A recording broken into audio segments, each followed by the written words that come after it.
महाशिवरात्रि। लोग कहते हैं यह शिवजी की शादी की सालगिरह है, लेकिन सच कहूं यह आधी अधूरी बात है। ये रात सिर्फ जश्न की नहीं बल्कि उस खौफनाक अंधेरे की गवाह है जब पूरी दुनिया खत्म होने की कगार पर थी। एक ही रात में 3 ऐसी घटनाएं घटी जिन्होंने ब्रह्मांड का नक्शा बदल दिया। जरा सोचिए, एक तरफ शादी की शहनाइयां थीं, तो दूसरी तरफ मौत का जहर, और तीसरी तरफ एक ऐसी आग थी जो ब्रह्मा और विष्णु का घमंड चकनाचूर कर रही थी। अगर आप यह वीडियो 16 फरवरी से पहले देख रहे हैं तो सावधान हो जाइए, क्योंकि आज हम शिवलिंग के प्रकट होने की वो कहानी सुनेंगे जिसे सुनकर आपके रोंगटे खड़े हो जाएंगे। कहानी पर आते हैं। एक बार ब्रह्मा जी और विष्णु जी में युद्ध छिड़ गया। दोनों लड़ रहे थे कि मैं महान हूँ। नहीं, मैं तुमसे ज्यादा महान हूँ।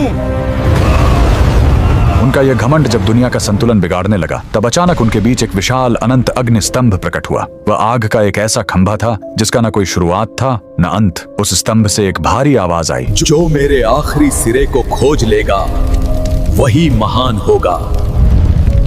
ब्रह्मा जी हंस बनकर ऊपर उड़े और विष्णु जी वराह बनकर नीचे गए। हजारों साल बीत गए, विष्णु जी को अंत नहीं मिला। उन्होंने अपनी हार मान ली, लेकिन ब्रह्मा जी ने वापस आकर झूठ बोला कि उन्हें अंत मिल गया है। उसी पल उस आग से काल भैरव प्रकट हुए और सजा के तौर पर उन्होंने ब्रह्मा जी का वो सिर काट दिया जिससे उन्होंने झूठ बोला था। उनका अहंकार टूट गया। चूंकि शिव जी आग के रूप में आए थे, वो बहुत गर्म थे। तब देवताओं ने उन्हें शांत करने के लिए उन पर जल और दूध चढ़ाया। यही वो पहला दिन था जब शिवलिंग पर रुद्राभिषेक की शुरुआत हुई। लेकिन कहानी यहीं खत्म नहीं होती। एक बार जब देवता श्रीहीन यानी कमजोर हो गए थे, तो अपनी शक्ति वापस पाने के लिए समुद्र मंथन हुआ। सबको उम्मीद थी अमृत की, लेकिन निकला क्या? हलाहल विष। पूरी दुनिया जलने लगी। तब फिर वही भोलेनाथ आगे आए। संसार को बचाने के लिए उन्होंने उस उबलते हुए जहर को पी लिया और अपने कंठ में रोक लिया। जहर की गर्मी से शिवजी का शरीर तपने लगा। उस जलन को शांत करने के लिए सभी देवताओं ने उन पर पूरी रात गंगा जल, दूध और बेलपत्र चढ़ाया। उन्हें नींद न आ जाए इसलिए पूरी रात देवताओं ने गीत गाए और जागरण किया।